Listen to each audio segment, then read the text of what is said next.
Hello friends, this is Pankaj. आज मैं आपके सामने एक नया कोर्स लेकर आया हूँ जो है प्राइस एक्शन ट्रेडिंग पे। एक्चुअली मेरा ऑलरेडी एक कोर्स है इंट्राडे एंड स्विंग ट्रेडिंग पे जो प्राइस एक्शन बेस्ड ही है। बट वो कोर्स बनाने के बाद मेरा और कुछ लर्निंग हुआ एंड मुझे ऐसा रियलाइज हुआ कि वो कोर्स कंप्लीट नहीं है, उसमें बहुत सारी चीज़ें मुझे ऐड करनी चाहिए। तो इसलिए मैंने फिर डिसीजन ले लिया कि प्राइस एक्शन ट्रेडिंग पर एक नया कोर्स बनाया जाए। और ये कोर्स मेरे हिसाब से प्राइस एक्शन ट्रेडिंग का कंप्लीट कोर्स है। इसमें प्राइस एक्शन ट्रेडिंग रिलेटेड सब कुछ आपको सीखने को मिलेगा। तो ये कोर्स करने के बाद आप कौन सी भी टाइप का ट्रेडिंग कर सकते हैं, चाहे इंट्राडे हो, स्विंग ट्रेडिंग हो, ऑप्शंस में ट्रेडिंग करो या फ्यूचर्स में करो, कौन सी भी टाइप का ट्रेडिंग, कौन सी भी इंस्ट्रूमेंट में आप ट्रेड कर सकते हैं using price action trading method. तो मैं आपको सजेस्ट करूंगा कि ये कोर्स आप कंप्लीट देखिए, क्योंकि इस कोर्स के बाद आप एक सक्सेसफुल स्टॉक मार्केट ट्रेडर जरूर बनेंगे, ऐसा मुझे लगता है। तो ये कोर्स को बिल्कुल मिस मत करिए। अगर हम खुद को एक सवाल पूछेंगे कि स्टॉक मार्केट में सक्सेसफुल ट्रेडर बनने के लिए हमें कौन सी चीज़ों की ज़रूरत पड़ेगी, तो मेरे हिसाब से मैंने 3 पॉइंट्स निकाले हैं कि वो 3 चीज़ों की ज़रूरत हमें सक्सेसफुल ट्रेडर बनने के लिए पड़ेगी। उसमें सबसे पहले है complete and real knowledge of stock market. वो इस कोर्स में मैं आपके साथ शेयर करूंगा। जो भी मेरा लर्निंग है, जो भी मेरा अंडरस्टैंडिंग है, इन्वेंशन है, मैं इस कोर्स में आपके साथ शेयर करूंगा। इसके बाद हमें चाहिए एक ट्रेडिंग मेथड या ट्रेडिंग सेटअप जिसे हम एक डिसिप्लिन के साथ यूज करेंगे। तो वो सेटअप भी मैंने इस कोर्स में एक्सप्लेन किया है। And third important thing is execution with risk management. Knowledge है, मेथड है, बट अगर हम एग्जीक्यूट नहीं करेंगे उसे ठीक से, रिस्क अच्छे से मैनेज नहीं करेंगे तो कुछ फायदा नहीं है। तो third important thing is execution with risk management. वो भी इस कोर्स में मैंने डिस्कस किया। तो बेसिकली ये 3 एरियाज मैंने इस कोर्स में कवर करने की कोशिश की है और मुझे ऐसा लगता है कि ये कोर्स के बाद आप जरूर स्टॉक मार्केट में सक्सेसफुल ट्रेडर बनेंगे। तो अब हम डिटेल में जानते हैं कि इस कोर्स में आप क्या क्या सीखेंगे। ये कोर्स मैंने 2 पार्ट्स में डिवाइड किया है, पार्ट 1 एंड पार्ट 2। पार्ट 1 जो है वो आपके साथ में फ्री में शेयर करूंगा यूट्यूब पे, बट जो पार्ट 2 है वो पेड रहेगा और वो अदर प्लेटफॉर्म पर अवेलेबल रहेगा। बट ऑब्वियस है कि इतना कुछ मैंने कंपाइल किया है, इतना कुछ लर्निंग मैं आपके साथ शेयर कर रहा हूँ, तो मैं भी थोड़ा सा उसका रिटर्न एक्सपेक्ट करूंगा, इसलिए पार्ट 2 मैंने पेड रखा है। बट आप सब जानते हैं कि मेरे कोर्सेज की फीस बहुत कम रहती है, तो पार्ट 2 आपको बहुत ही अफोर्डेबल फीस में अवेलेबल रहेगा। उसके डिटेल्स आपको डिस्क्रिप्शन बॉक्स में मिल जाएंगे या टेलीग्राम चैनल पर मिल जाएंगे, या आप व्हाट्सअप कर सकते हैं, आपको पूरे उसके डिटेल्स मिल जाएंगे। बट चिंता करने की कोई ज़रूरत नहीं है, आपको बहुत ही अफोर्डेबल फीस में पार्ट 2 अवेलेबल रहेगा। तो जो कंटेंट रहेगा पार्ट 1 एंड पार्ट 2 का, बेसिकली ये कंटेंट रहेगा। पार्ट 1 एंड पार्ट 2 एक दूसरे के साथ लिंक्ड है, तो कुछ भी आप स्किप नहीं कर सकते। आपको पार्ट 1 फ्री वाला जो है वो देखना ही देखना है, उसके बाद ही आप पार्ट 2 समझ सकते हैं, क्योंकि सब एक दूसरे के साथ लिंक है और सब मिला के एक्चुअल प्राइस एक्शन ट्रेडिंग का मेथड बनेगा। एंड देन उसके बाद ही आप सक्सेसफुल ट्रेडर बन पाओगे। तो कुछ भी स्किप नहीं करना है, पार्ट 1 एंड पार्ट 2 दोनों आपको कंप्लीटली देखना है। तो पार्ट 1 में बेसिकली हम सबसे पहले जानेंगे कि प्राइस एक्शन ट्रेडिंग होता क्या है, डिटेल में समझेंगे। देन उसके बाद हम स्टॉक मार्केट का स्ट्रक्चर समझेंगे। वो देखने के बाद स्टॉक मार्केट के जो स्टेजेस है वो जानेंगे। ट्रेंड को आइडेंटिफाई कैसे करना है, उसे डिफाइन कैसे करना है, वो उसके बाद सीखेंगे। Then types of moves in the stock market. उसके बाद देखेंगे कि ट्रेंड की स्ट्रेंथ को कैसे समझना है। एंड देन सबसे इंपॉर्टेंट टॉपिक कैंडलस्टिक का एक्चुअल अंडरस्टैंडिंग हम करेंगे, क्योंकि most of the traders candlestick को इग्नोर करते हैं। लोगों को लगता है कि कैंडलस्टिक्स बेसिक्स है, बट कैंडलस्टिक बहुत पावरफुल होते हैं, उसमें बहुत यूजफुल मीनिंग छुपा होता है। तो कैंडलस्टिक को हम अच्छे से समझेंगे, क्योंकि उसे हम यूज करने वाले हैं।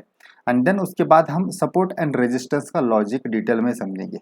एंड देन उसके बाद देखेंगे कि risk reward, winning ratio and position sizing जो ट्रेडिंग में बहुत इंपॉर्टेंट है। तो ये तीनों टॉपिक का मीनिंग हम समझेंगे एंड उसे कैसे यूज करना है वो जानेंगे। तो पार्ट 1 में हम इतना कुछ कवर करेंगे। ये तो जस्ट टॉपिक के नाम है, इसके अंदर बहुत सारा नॉलेज आपको डिटेल में मिलेगा।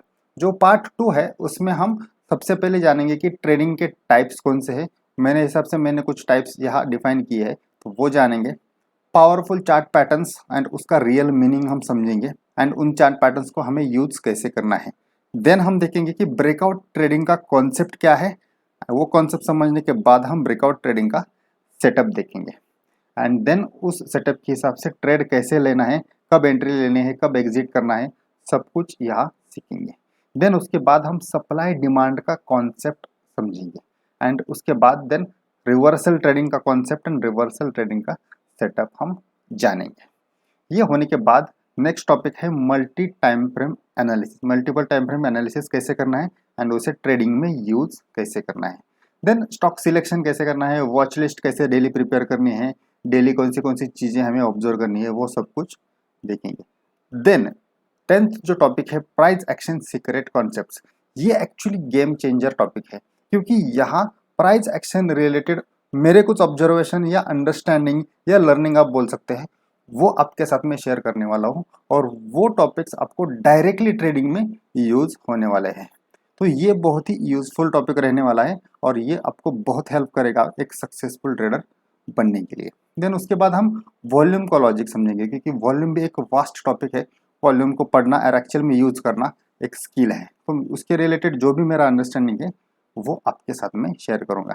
एंड देन फेक ब्रेकआउट को कैसे आइडेंटिफाई करना है, क्या ट्रिक्स है जिसे हम यूज करके फेक ब्रेकआउट से बच सकते हैं, वो यहाँ जानेंगे। एंड देन कुछ एग्जाम्पल्स, एक्चुअल जो सेटअप हमने ऊपर डिस्कस किया है उसके कुछ एग्जाम्पल्स यहाँ हम डिस्कस करेंगे। तो बेसिकली ये टॉपिक्स हम इस कोर्स में कवर करेंगे। टॉपिक्स के नाम जनरल रखे हैं बट उसके अंडर बहुत सारा कंटेंट मैं आपको डिलीवर करूंगा, बहुत सारी चीज़ें आपके साथ शेयर करूंगा। तो इस कोर्स को बिल्कुल आप मिस मत करिए, इस कोर्स को पूरा देखिए, पार्ट 1 एंड पार्ट 2। देन उसके बाद मुझे लगता है कि ये 2 पार्ट देखने के बाद आप जरूर स्टॉक मार्केट में एक सक्सेसफुल ट्रेडर बन सकते हैं। सो चलिए हमारा डिस्कशन स्टार्ट करते हैं। सबसे पहले डिस्कस करते हैं what is price action trading. इस टॉपिक के बारे में आपने सुना होगा बट मैं अब आपको मेरे तरीके से ये टॉपिक समझाता हूँ कि प्राइस एक्शन ट्रेडिंग क्या है। बेसिकली स्टॉक मार्केट ट्रेडिंग में हम 2 डिसीजन हमेशा लेते हैं। कौन से 2 डिसीजन? एक तो बाय का एंड दूसरा सेल का। पूरा स्टॉक मार्केट ट्रेडिंग ये 2 डिसीजन पे ही चलता है एंड ये 2 डिसीजन लेने के लिए हम अलग अलग टाइप का एनालिसिस करते हैं। लाइक टेक्निकल एनालिसिस करते हैं, कुछ लोग फंडामेंटल एनालिसिस यूज करते हैं, कुछ लोग डायरेक्टली न्यूज का यूज करते हैं। सो अलग अलग टाइप का एनालिसिस करके फाइनली हम ये 2 डिसीजन ही लेते हैं एंड उसे ही हम बोलते हैं कि स्टॉक मार्केट ट्रेडिंग। तो ये 2 डिसीजन लेने के लिए फिलहाल हम क्या करेंगे कि टेक्निकल एनालिसिस पर फोकस करेंगे क्योंकि फंडामेंटल एनालिसिस एंड बाकी चीज़ें हम ये वाले कोर्स में कवर नहीं कर रहे। तो टेक्निकल एनालिसिस का ज़्यादातर ट्रेडर्स यूज करते हैं ये ट्रेडिंग डिसीजंस लेने के लिए। अब ये टेक्निकल एनालिसिस में भी फिर बहुत सारे टाइप्स है, बहुत सारे इंडिकेटर्स है, बहुत सारे मेथड्स है। तो ये सभी मेथड का इनपुट अगर हम देखेंगे क्या है तो वो इनपुट हम एक्चुअली लेते मार्केट से ही है। मार्केट से ही इनपुट लेके उसे आगे प्रोसेस करके एनालिसिस करके फिर हम उससे ट्रेडिंग का डिसीजन लेने की कोशिश करते हैं। तो मार्केट से हम कौन सा इनपुट लेते हैं वो अगर हम ध्यान से देखेंगे तो 2-3 ही चीजें हैं जो मार्केट से हम लेते हैं एंड उसको ही आगे प्रोसेस करते हैं। कौन सी चीजें हैं, कौन से इनपुट है जो मार्केट से लेते हैं? तो वो उसमें सबसे पहला है प्राइस। मार्केट से हम प्राइस का डेटा लेते हैं, करंट प्राइस, हिस्टोरिकल प्राइस। दूसरी चीज वॉल्यूम, वॉल्यूम का भी इनपुट हम लेते हैं एंड तीसरा फ्यूचर एंड ऑप्शंस के लिए ओपन इंटरेस्ट, वो जो एफएनओ के स्टॉक से वहाँ यूज करते हैं। बट प्राइमरीली अगर हम देखेंगे तो प्राइस एंड वॉल्यूम ये 2 चीजें मेनली हम मार्केट से लेते हैं एंड उसको आगे अलग अलग तरीके से प्रोसेस करते हैं। उसके बेसिस पे ही हम इंडिकेटर्स बनाते हैं। कोई भी आप इंडिकेटर लो उसमें ये 2 इनपुट तो रहेंगे या इसमें से कोई एक इनपुट तो रहेगा ही रहेगा। और मेनली प्राइस तो हर टाइप के इंडिकेटर में, हर टाइप के डेटा में तो प्राइस रहेगी ही रहेगी। सो बेसिकली मार्केट से ये इनपुट लेके हम अलग अलग तरीके से एनालिसिस करते हैं एंड फाइनल आउटकम क्या है, बाय या सेल, ये ट्रेडिंग डिसीजन लेना, यही सबका फाइनल गोल है। बस अलग अलग मेथड्स है। तो ये अलग अलग मेथड से क्या होता है कि लोगों का जब तरीका बदलता है एनालिसिस का या मेथड बदलता है तो ऑब्वियसली उसका इम्पैक्ट ये ट्रेडिंग डिसीजन पे होता है। सो इसलिए मुझे ऐसा लगता है कि हम एक्चुअल डेटा से जितना दूर जाएंगे उतना हमारी विनिंग प्रोबेबिलिटी या हमारा डिसीजन करेक्ट होने की प्रोबेबिलिटी कम होगी या उसका कोरिलेशन उतना स्ट्रांग रहेगा नहीं। और जितना हम रियल डेटा को यूज करेंगे उतना हमारा डिसीजन सही होने की प्रोबेबिलिटी बढ़ेगी। बहुत सारे इंडिकेटर्स में यही होता है, बहुत सारा प्रोसेस होता है डेटा। लाइक अगर हम एग्जांपल देखा जाए तो हम दूध का दही बनाते हैं, दही का ताक, उसका लोनी एंड देन घी बनाते हैं। और घी से अगर हम प्रिडिक्ट करने की कोशिश करेंगे कि कल के दूध का टेस्ट कैसा होगा, तो ऑब्वियसली वो प्रिडिक्ट करना टफ होगा। सिमिलरली मार्केट में भी हम जितना डेटा को प्रोसेस करेंगे, जितना फिल्टर करेंगे, उतना उससे हम एक्चुअल मार्केट से दूर जा रहे हैं। इसलिए ये बीच का नॉइज जितना कम हो उतना हमारे लिए अच्छा है। अब हम जानते हैं कि प्राइस एक्शन ट्रेडिंग एक्चुअल में करता क्या है। प्राइस एक्शन ट्रेडिंग क्या करता है कि डायरेक्टली प्राइस की मूवमेंट का यूज करता है ट्रेडिंग डिसीजन लेने के लिए। मतलब हम यहाँ डायरेक्ट प्राइस यूज करें तो बीच का जो नॉइज है वो ऑटोमेटिकली कम हो जाएगा। यहाँ हम इंडिकेटर्स का कम से कम यूज करते हैं एंड ज्यादा इंपॉर्टेंस हम देते हैं current and recent price movement को। अब ये करंट एंड रिसेंट आपको लगेगा कि इसमें क्या फर्क है। करंट मतलब जो अभी मार्केट का प्राइस चल रहा है, लाइक इंट्राडे का प्राइस का मूवमेंट, पिछले एक घंटे का, 2 घंटे का प्राइस का मूवमेंट। एंड रिसेंट मतलब पिछले कुछ समय का, कुछ दिनों का, कुछ आवर्स का डेटा। तो ये दोनों का कॉम्बिनेशन हम प्राइस एक्शन ट्रेडिंग में करते हैं एंड उसके बेसिस पे हम ट्रेडिंग डिसीजन लेते हैं। जो दूसरा पॉइंट है जिस पर हम इंपॉर्टेंस देते हैं, ओवरऑल ट्रेंड ऑफ मार्केट और स्टॉक, उसको भी हम इंपॉर्टेंस देते हैं। तो वो भी हमें हेल्प करता है कि सही ट्रेडिंग डिसीजन लेने के लिए। एंड तीसरा इंपॉर्टेंट फैक्टर प्राइस स्ट्रक्चर। ये टॉपिक हम पार्ट 2 में डिस्कस करने वाले हैं। प्राइस स्ट्रक्चर बहुत बड़ा रोल प्ले करता है सही ट्रेडिंग डिसीजन लेने के लिए। तो मेरे हिसाब से प्राइस एक्शन ट्रेडिंग मतलब ये है, प्राइस का हम डायरेक्टली यूज करते हैं ट्रेडिंग डिसीजन लेने के लिए, और बीच का जो नॉइज है उसे हम प्राइस एक्शन ट्रेडिंग में हटाते हैं। इसलिए प्राइस एक्शन ट्रेडिंग यूज करके अगर हम ट्रेडिंग करेंगे तो हम सक्सेसफुल होने की प्रोबेबिलिटी ज़्यादा बढ़ जाती है। ऐसा मेरा पर्सनल एक्सपीरियंस है। अभी हमने देखा कि प्राइस एक्शन ट्रेडिंग क्या है। अब इसके बाद नेक्स्ट टॉपिक है अंडरस्टैंडिंग मार्केट स्ट्रक्चर। मतलब मार्केट का स्ट्रक्चर अभी हम समझ के लेते हैं, स्टॉक मार्केट का स्ट्रक्चर कैसा है।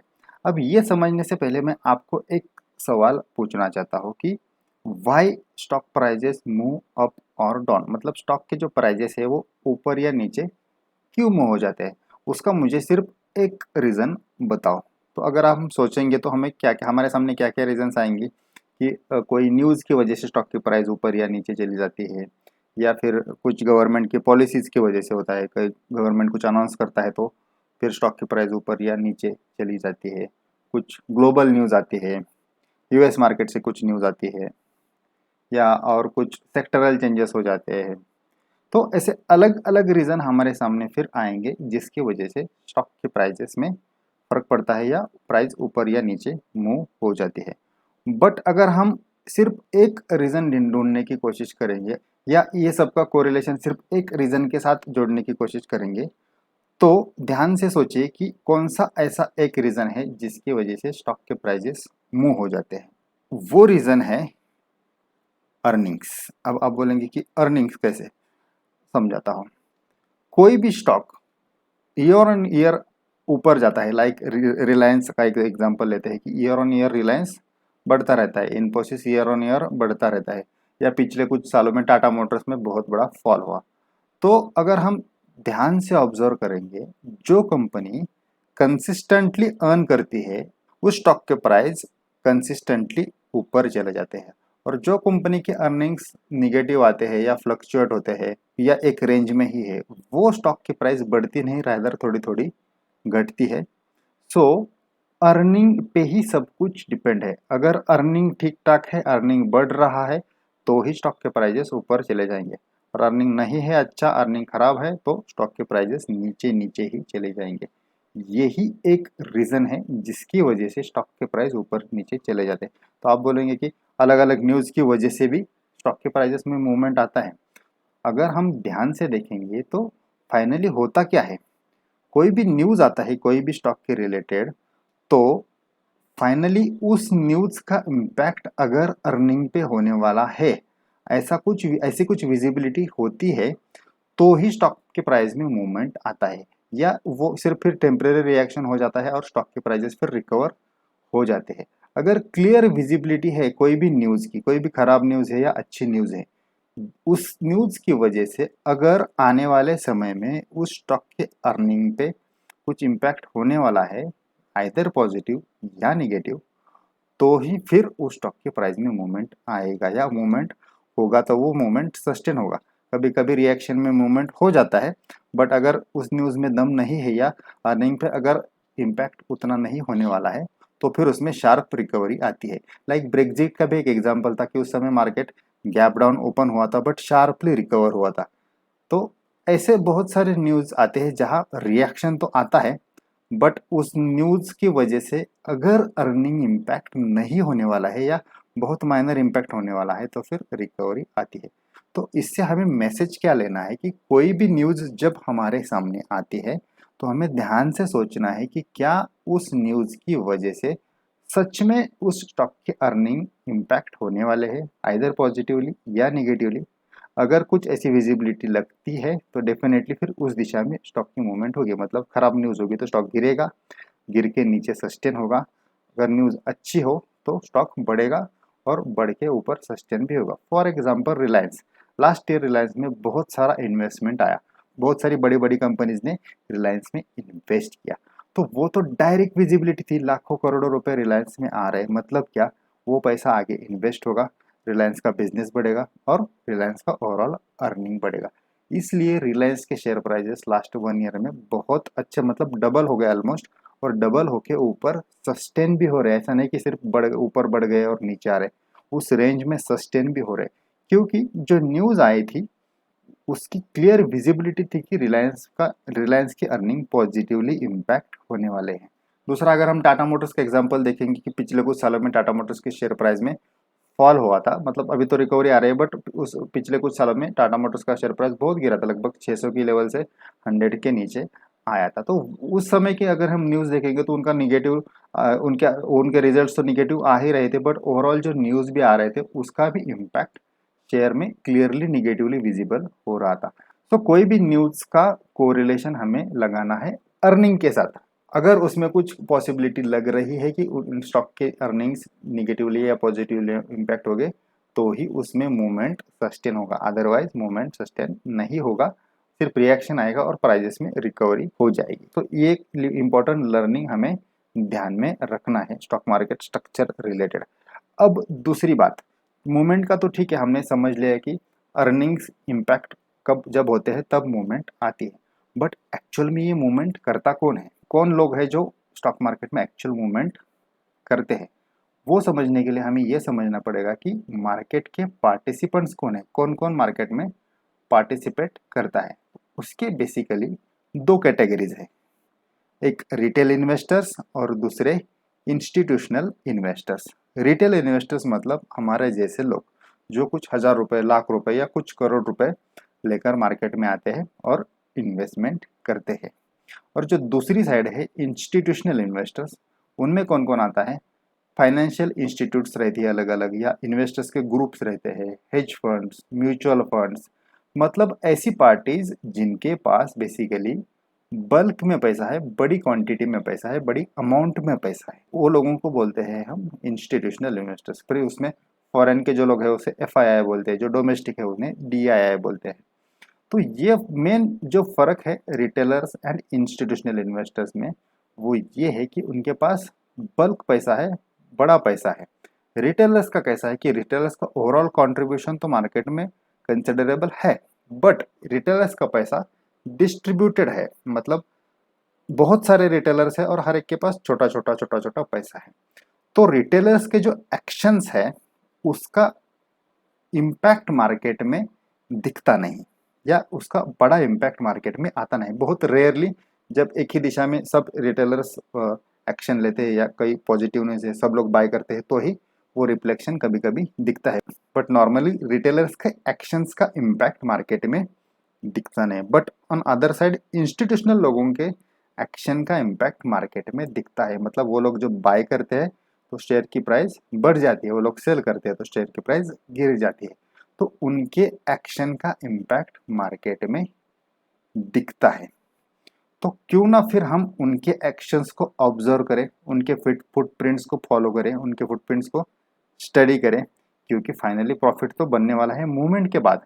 हमें तो मूवमेंट चाहिए, और वो मूवमेंट कहाँ से आ रही है वो अगर हम ट्रैक करें, ऑब्जर्व करें, उसे स्टडी करके फिर उसे हमारे ट्रेडिंग डिसीजन लेने के लिए यूज़ करें, तो डेफिनेटली हमें फ़ायदा होगा। सो हम उनके फुटप्रिंट को फॉलो करें। अभी फुटप्रिंट को फॉलो करना है मतलब एग्जैक्टली क्या फॉलो करना है, वो अगर हम सोचेंगे तो उसका आंसर है उनकी पोजीशन बिल्डिंग को फॉलो करना है। मतलब वो लोग पोजीशन कैसे बना रहे हैं ये हमें ऑब्जर्व करना है। ये हमें कहाँ समझेगा, ये हमें चार्ट पे दिख सकता है या हम उनके एक्शन का कोरिलेशन चार्ट पे लगा सकते हैं और उसके बेसिस पे फिर कुछ प्रिडिक्शन हम बना सकते हैं। सो चार्ट पे हमें उनकी पोजीशन बिल्डिंग को ऑब्जर्व करना है और उस पोजीशन बिल्डिंग को ही बोलते हैं हम स्टॉक मार्केट के स्टेजेस, जो अगला टॉपिक है। तो आगे हम अभी डिस्कस करेंगे कि स्टॉक मार्केट के स्टेजेस कौन से हैं। वो स्टेजेस एक्चुअली बनते हैं ये इंस्टीट्यूशनल इन्वेस्टर्स के एक्शन की वजह से। सो नेक्स्ट टॉपिक है स्टॉक मार्केट स्टेजेस, जिसमें हम डिस्कस करेंगे कि इंस्टीट्यूशनल इन्वेस्टर्स कैसे पोजीशन बनाते हैं। सो जानते हैं कि स्टॉक मार्केट के स्टेजेस कौन से हैं। जैसे कि हमने जस्ट अभी देखा कि स्टॉक मार्केट के स्टेजेस बनते क्यों है, because of institutional investors position building, मतलब उनकी पोजीशन बिल्डिंग की वजह से स्टॉक मार्केट के स्टेजेस बनते हैं। बट उनका पोजीशन बिल्डिंग का पर्पज एंड एक्शन जो रिटेलर्स का है वही उनका है। मतलब क्या कि पोजीशन बिल्डिंग में वो लोग भी दो ही एक्शन लेते हैं, एक बाय दूसरा सेल, और उनका भी इंटेंशन एक ही है, क्या, प्रॉफिट कमाना। मतलब क्या, रिटेलर्स का एंड इंस्टीट्यूशनल इन्वेस्टर्स का इंटेंशन सेम है, दोनों को प्रॉफिट कमाना है, दोनों के एक्शंस भी सेम है, बाय एंड सेल। ये दो एक्शन के बीच में ही प्रॉफिट या लॉस बनने वाला है। मतलब इंटेंशन तो प्रॉफिट का है तो हम प्रॉफिट की बात करेंगे, तो ये दो एक्शन के बीच में ही प्रॉफिट बनने वाला है। तो ये जो दो एक्शंस है इंस्टीट्यूशनल इन्वेस्टर्स के, ये दो एक्शंस को हमें चार्ट पर देखना है कि उन्होंने कब बाय किया एंड कब सेल किया। ऑब्वियसली जब वो लोग बाय करेंगे तो सेल करने के लिए मार्केट को ऊपर लेके जाएंगे तो ही उनको प्रॉफिट होने वाला है। उन्होंने अगर 100 रुपीज़ पे बाय किया है तो वो 103 104 पे नहीं बेचेंगे। वो लोग बड़ी क्वांटिटी में काम करते हैं और बड़े प्रॉफिट के लिए काम करते हैं। तो 100 रुपीज़ पे अगर उन्होंने खरीदा है तो वो लोग 140 150 पे सेल करने की कोशिश करेंगे। ये बात हमें समझनी होगी, क्योंकि कोई भी इंस्टीट्यूशनल इन्वेस्टर हो, कोई भी टाइप का हो, वो पैसा कमाने के लिए, प्रॉफिट कमाने के लिए मार्केट में इतना बड़ा फंड डाल रहा है। इतना बड़ा फंड डाल रहा है तो बड़े प्रॉफिट के लिए डाल रहा है। तो ऑब्वियसली उन्होंने कोई लेवल पे बाय किया है तो वो डिसेंट प्रॉफिट कमाने के लिए उस शेयर प्राइस को डिसेंटली ऊपर लेके जाएगा और वहाँ प्रॉफिट बुक करेगा। 100 रुपीज़ का प्रॉफिट 100 रुपीज़ पे बाय करके 105 पे इंस्टीट्यूशनल इन्वेस्टर सेल नहीं करते। वो लोग कंसिडरेबली उस स्टॉक को ऊपर लेके जाते हैं एंड वहाँ वो सेल करते हैं। ये बात हमें समझनी पड़ेगी, क्योंकि इसका फायदा हमें आगे ट्रेडिंग डिसीजन लेने में होने वाला है। तो अब जानते हैं कि स्टॉक मार्केट के स्टेजेस कौन से हैं। स्टॉक मार्केट का सबसे पहला स्टेज है अप ट्रेंडिंग मार्केट, दूसरा है डाउन ट्रेंडिंग मार्केट एंड तीसरा है कंसोलिडेटिंग मार्केट। अब ये कंसोलिडेशन के भी फिर दो टाइप्स है, एक एक्यूमुलेशन एंड दूसरा डिस्ट्रीब्यूशन। आप बोलेंगे कि ये तो हमें पता है, ये तो बेसिक है, बट ये आपको पता जरूर होंगे, बट आपने कभी इन स्टेजेस का कोरिलेशन इंस्टीट्यूशनल इन्वेस्टर्स के पोजीशन बिल्डिंग के साथ किया है? शायद ये आपने नहीं किया होगा। तो अब हम वो करने वाले हैं। उस नज़र से जब हम इन स्टेजेस को देखेंगे तो हमें डेफिनेटली कुछ अलग दिखेगा चार्ट पे, और वो जो चार्ट पे हमें दिखेगा उसका यूज़ हम हमारे ट्रेडिंग डिसीजन लेने के लिए करेंगे। तो अब चार्ट पे ये तीन स्टेजेस को जानते हैं। अब आपके सामने यहाँ दो स्टेजेस आपको दिख रहे हैं, एक एक्यूमुलेशन एंड दूसरा अप ट्रेंडिंग। अप ट्रेंडिंग तो आप सबको पता ही एकदम क्लियर है कि जब मार्केट ऊपर जाता है तो उसे हम अप ट्रेंडिंग मार्केट कहते हैं, और जब मार्केट डाउन जाता है तो उसे हम डाउन ट्रेंडिंग मार्केट कहते हैं। ये जो कंसोलिडेशन वाला फेज है ना, इसमें बहुत कुछ छुपा है। कंसोलिडेशन मतलब क्या? कंसोलिडेशन मतलब क्या कि मार्केट एक छोटी सी रेंज में ट्रेड करता है लंबे समय के लिए। तो लंबे समय के लिए मार्केट एक छोटी सी रेंज में क्यों ट्रेड करता है? अगर ये लोग इंस्टीट्यूशनल इन्वेस्टर्स बड़े फंड के साथ ट्रेड करते हैं, बड़ा फंड डालते हैं, उनके एक्शन चार्ट पे क्लियरली विजिबल होते हैं, मार्केट में मूवमेंट आता है, तो फिर इतना छोटा मूवमेंट वो लोग मार्केट में क्यों होने देते हैं। तो इसमें समझने वाली बात ये है कि वो लोग बड़ा फंड डालते हैं। एक साथ अगर वो बाय करने लगे, बड़ा फंड एकदम डालने लगे मार्केट में, तो 100 रुपीज़ का स्टॉक 150 तो बहुत क्विकली चला जाएगा। मतलब उनका बाइंग एक्शन खत्म होने से पहले ही स्टॉक 100 से 150 तक मूव हो जाएगा, और वहां से उनको प्रॉफिट कमाना है तो स्टॉक को फिर और ऊपर लेके जाना पड़ेगा 200-250 रुपए तक, और वहां फिर वो उनको प्रॉफिट बुक करना पड़ेगा। सो इसलिए वो लोगों को जब भी कोई स्टॉक बाय करना होता है तो वो डेफिनेटली सोचेंगे कि अच्छी वैल्यूएशन पे करें। मतलब क्या, कम से कम प्राइस पर वो अगर उन्हें बाइंग करने का मौका मिले तो डेफिनेटली उनका इन्वेस्टेड वैल्यू कम होगा, मतलब अच्छी वैल्यूएशन पे उनका इन्वेस्टमेंट होगा। तो इसलिए अगर उन्हें उनकी रडार पर कोई स्टॉक है, उनको अगर कोई स्टॉक बाय करना है, तो वो लोग बड़ा फंड डालते हैं बट साइलेंटली डालते हैं, स्लोली बाय करते हैं, क्योंकि उन्हें हायर प्राइस पे बाय नहीं करना है, बाय उनको लोअर प्राइस पे ही करना है या अच्छी वैल्यूएशन पे ही करना है। तो वो जब भी हमें कोई स्टॉक ऐसा कंसोलिडेशन फेज में दिखता है, इसका मतलब क्या कि यहाँ इंस्टीट्यूशनल इन्वेस्टर्स अपनी पोजीशन बना रहे हैं। अब पोजीशन बनाने के भी दो टाइप्स है, एक एक्यूमुलेशन एंड दूसरा डिस्ट्रीब्यूशन। एक्यूमुलेशन मतलब नाम में ही छुपा है कि एक्यूमुलेट करना मतलब बाय करना, एंड डिस्ट्रीब्यूशन मतलब डिस्ट्रीब्यूट करना, मतलब सेल करना। तो अब एक्शन तो ऐसे ही होगा कि पहले वो लोग स्टॉक को एक्यूमुलेट करेंगे, मतलब बाय करेंगे, फिर अप ट्रेंडिंग मूवमेंट आएगा, मतलब स्टॉक को ऊपर लेके जाएंगे, एंड फिर वहां वो लोग स्टॉक को सेल करेंगे, मतलब क्या करेंगे, डिस्ट्रीब्यूट करेंगे, एंड देन उसके बाद फिर वो स्टॉक डाउन ट्रेंडिंग में चला जाएगा। तो ओवरऑल जो मार्केट का थीम या स्ट्रक्चर है, तो इस टाइप का ही रहेगा, accumulation, up trending, distribution and then down trending. तो बेसिकली ये जो इंस्टीट्यूशनल लोग हैं या इन्वेस्टर है, उनके एक्शन इस तरीके से हमें चार्ट पर दिख सकते हैं, या चार्ट का, या फिर उस स्टॉक का अभी का फेज कौन सा चल रहा है, उससे हम कुछ प्रिडिक्शन बना सकते हैं। और ये अब एक्यूमुलेशन या डिस्ट्रीब्यूशन जब करंट फेज रहता है, तो हमें इमिडिएटली ये नहीं समझता कि यहाँ वो लोग एक्चुअली एक्यूमुलेट कर रहे हैं या डिस्ट्रीब्यूट कर रहे हैं। मतलब अगर इस कंसोलिडेशन के बाद स्टॉक प्राइस ऊपर चला जाता है, तब हमें समझता है कि ये एक्यूमुलेशन फेज था, मतलब यहाँ उन लोगों ने अपनी पोजीशन बाइंग की बनाई है, और अब उन्हें प्रॉफिट कमाना है तो डेफिनेटली स्टॉक को ऊपर लेके जाना पड़ेगा, और फिर ऊपर वो लोग स्टॉक को सेल करने की कोशिश करेंगे। तो मतलब इस कंसोलिडेशन के बाहर जब प्राइस निकलता है, तब हमें समझता है कि वो फेज एक्यूमुलेशन था या डिस्ट्रीब्यूशन था। सिमिलरली यहाँ भी आप देख सकते हैं कि जब ये फेज चालू है कि, तो यहाँ ये नहीं समझता कि ये फर्दर एक्यूमुलेशन है या डिस्ट्रीब्यूशन है। जब यहाँ से इस रेंज से प्राइस नीचे आती है, तब हमें समझता है कि ये तो डिस्ट्रीब्यूशन फेज था, यहाँ उन्होंने अपनी क्वांटिटी सेल कर दी, स्टॉक को सेल कर दिया, और अब स्टॉक को अभी नीचे गिराना चालू कर दिया। तो बेसिकली स्टॉक के तीन स्टेजेस रहते हैं, up trending market, down trending market, and दूसरा कंसोलिडेशन। फिर कंसोलिडेशन में एक्यूमुलेशन एंड डिस्ट्रीब्यूशन। इसे पहचानना ये एक स्किल है, जिसका स्ट्रेट फॉरवर्ड कुछ रूल नहीं है, बट हम चार्ट का ओवरऑल शेप देख के या पोजीशन बिल्टअप देख के एक अंदाजा लगा सकते हैं कि ये क्या, ये एक्यूमुलेशन फेज है या डिस्ट्रीब्यूशन फेज है, मतलब प्राइस का झुकाव किस तरफ है, उससे हम कुछ प्रिडिक्शन जरूर बना सकते हैं।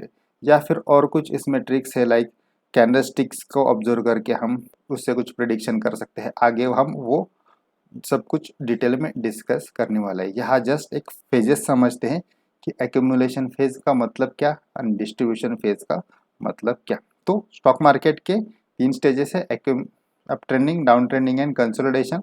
कंसोलिडेशन में दो टाइप्स है, एक्यूमुलेशन एंड डिस्ट्रीब्यूशन। इसको कैसे समझना है आगे हम डिस्कस करने वाले हैं। एक्यूमुलेशन एंड डिस्ट्रीब्यूशन को कैसे बाइफरकेट करना है वो हम आगे डिस्कस करने वाले हैं। बट सबसे पहला जो स्टेप है मार्केट में, वो है करंट मार्केट की स्टेज को समझना।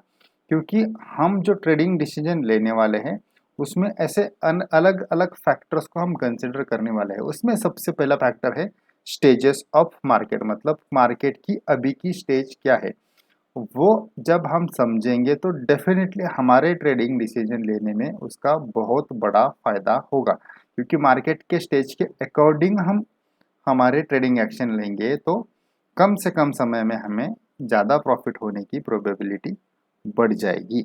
सो ये थे स्टॉक मार्केट के 3 स्टेजेस। सो अभी तक हमने ऊपर के ये 3 टॉपिक देखे। What is price action trading, हमने मार्केट का स्ट्रक्चर समझा एंड मार्केट के स्टेजेस को भी जाना। अब हम जानते हैं कि ट्रेंड को आइडेंटिफाई कैसे करना है एंड डिफाइन कैसे करना है, क्योंकि जब हम ट्रेंड को डिफाइन करेंगे तब हमें ट्रेडिंग डिसीजन लेने के लिए बहुत आसानी होगी। मान लो कि मेरे सामने 3 लोग हैं, एक है इन्वेस्टर, एक है स्विंग ट्रेडर एंड एक है इंट्राडे ट्रेडर, और तीनों को मैंने एक सवाल पूछा कि निफ्टी का करंट ट्रेंड क्या है। तो क्या तीनों का आंसर सेम आएगा? Not necessary.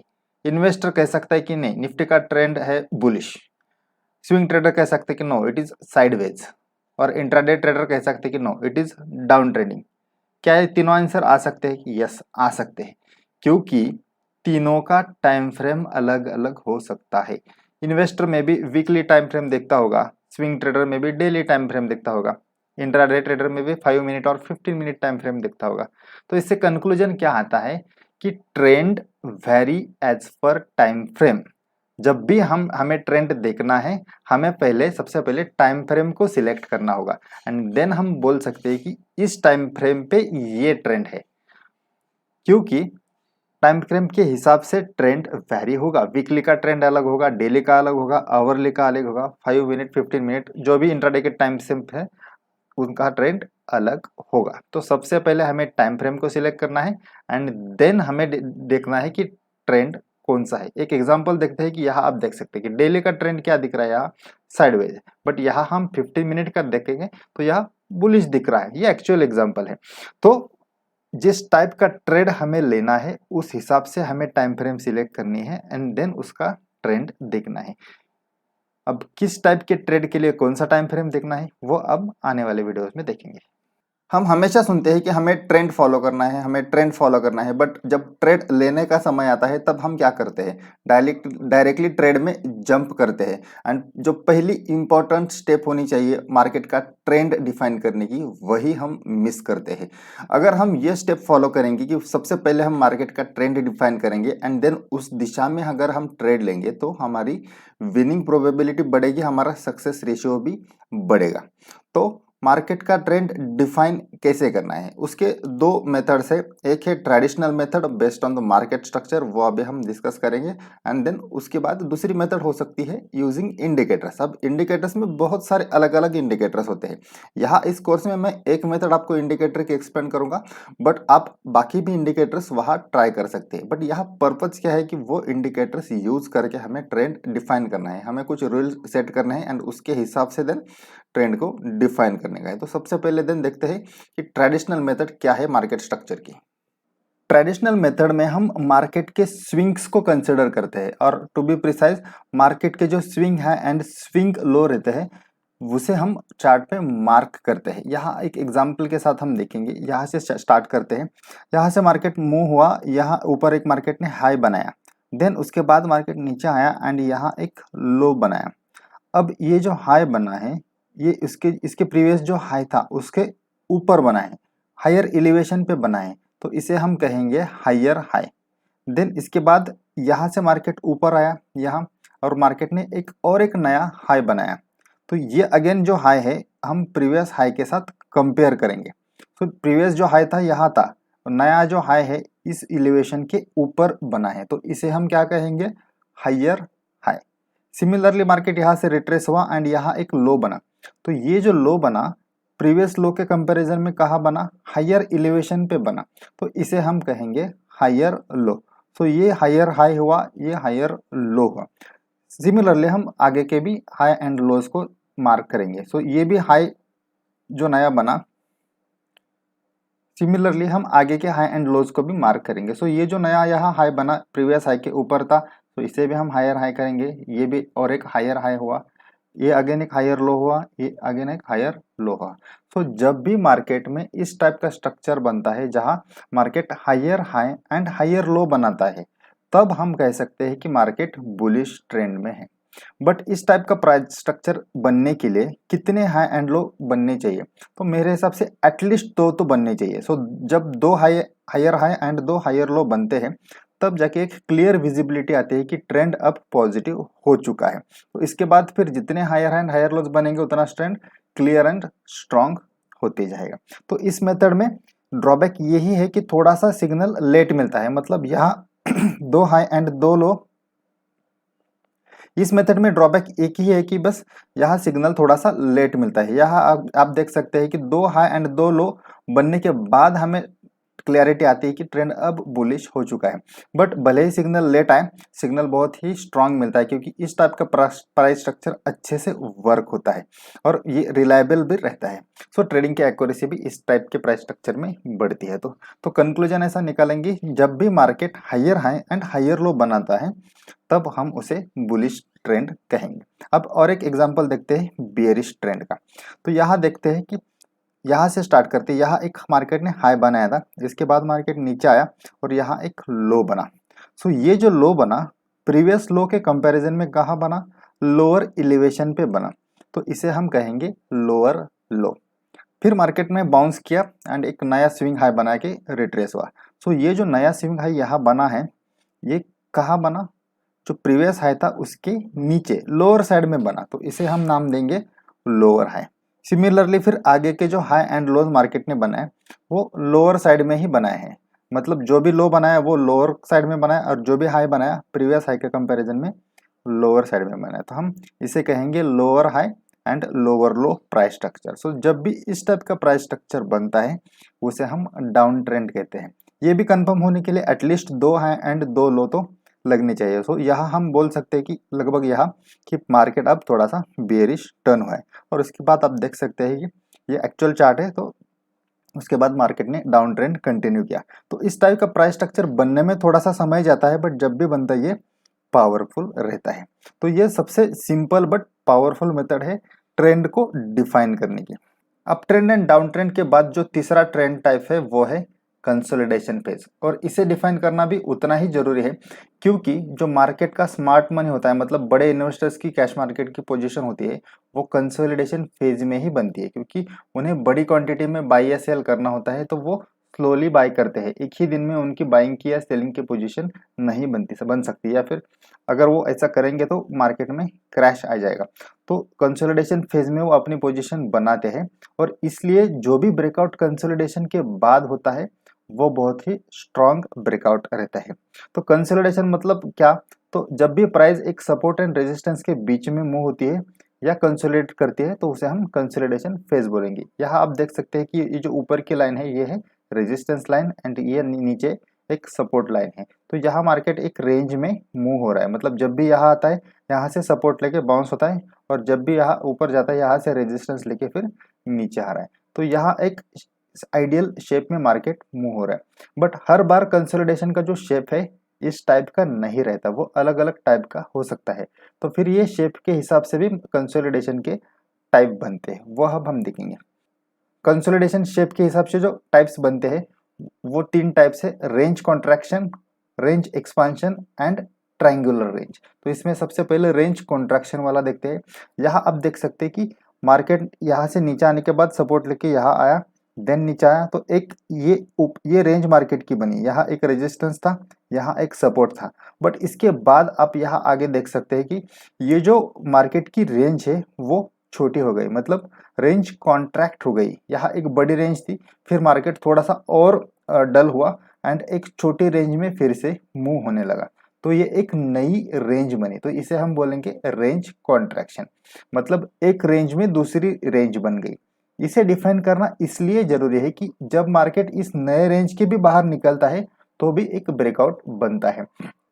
तो एक बड़ी रेंज के बाद अगर छोटी रेंज बनती है तो उसे हम रेंज कॉन्ट्रैक्शन कहेंगे। देन उसके बाद नेक्स्ट टाइप है रेंज एक्सपांशन। ये एग्जैक्टली अपोजिट है प्रीवियस के। यहाँ आप देख सकते हैं कि यहाँ एक इनिशियली रेंज बनी थी, एक छोटी रेंज थी, यहाँ इसके बाद मार्केट ऊपर गया बट ऊपर सस्टेन नहीं हुआ एंड मार्केट फिर से नीचे आया। तो ये जो नई रेंज बनी वो प्रीवियस रेंज से थोड़ी सी बड़ी बनी, बड़ी साइज की बनी। तो यहाँ अब मार्केट एक नई रेंज में कंसोलिडेट हो रहा है। तो इसे हम बोलेंगे रेंज एक्सपांशन। एक रेंज जो थी वो रेंज एक्सपांड हो गई, जो छोटी थी वो बड़ी हो गई, तो इसे हम बोलेंगे रेंज एक्सपांशन। क्योंकि अब जो ब्रेकआउट हमें देखना है वो रिसेंट रेंज के हिसाब से देखना है। जब इस रेंज के बाहर प्राइस जाएगी तो हम उसे ब्रेकआउट कहेंगे। एंड जो तीसरा टाइप है वो है ट्रायंगुलर रेंज। कंसोलिडेशन कई बार ट्रायंगुलर शेप में होता है। यहाँ एक आइडियल ट्रायंगुलर शेप मैंने ड्रॉ किया है, बट ये शेप अलग अलग टाइप का भी हो सकता है। बट फाइनली इसे हमें क्या कहना है, this is one type of consolidation. यहाँ प्राइस कंसोलिडेट हो रहे हैं। यहाँ आप देख सकते हैं कि नीचे की जो लाइन है वो हॉरिजॉन्टल है एंड ऊपर की लाइन इंक्लाइंड है, और ये शेप में मार्केट में कंसोलिडेशन हो रहा है। तो जब भी प्राइस इस रेंज के बाहर निकलते हैं तो हमें ब्रेकआउट देखने मिल सकता है। ये शेप अलग अलग टाइप का हो सकता है, दोनों लाइन इंक्लाइंड हो सकती है या अलग अलग पोजीशन में भी हो सकती है। चार्ट पैटर्न्स में हम ये डिटेल में देखेंगे, but this is one of the type of consolidation. तो कंसोलिडेशन अलग अलग शेप में हो सकता है, तो इसे डिफाइन करना जरूरी है, क्योंकि अगर हम कंसोलिडेशन को अच्छे से डिफाइन कर पाए तो हम अच्छे से ब्रेकआउट को कैच कर सकते हैं। ट्रेडिशनल मेथड के अलावा हम इंडिकेटर्स का भी यूज कर सकते हैं ट्रेंड को डिफाइन करने के लिए। तो यहाँ मैंने एक मूविंग एवरेज का एग्जांपल डिस्कस किया है, बट इसके अलावा आप बाकी इंडिकेटर्स को भी ट्राई कर सकते हैं ट्रेंड को डिफाइन करने के लिए। तो यहाँ मैंने मूविंग एवरेज मेथड में ट्रेंड को 3 कैटेगरीज में डिवाइड किया है, short term trend, medium term trend and long term का ट्रेंड। तो जो लॉन्ग टर्म का ट्रेंड है वो मोस्टली हम इन्वेस्टमेंट के लिए यूज करेंगे, और इसमें 200 पीरियड का मूविंग एवरेज यूज किया है।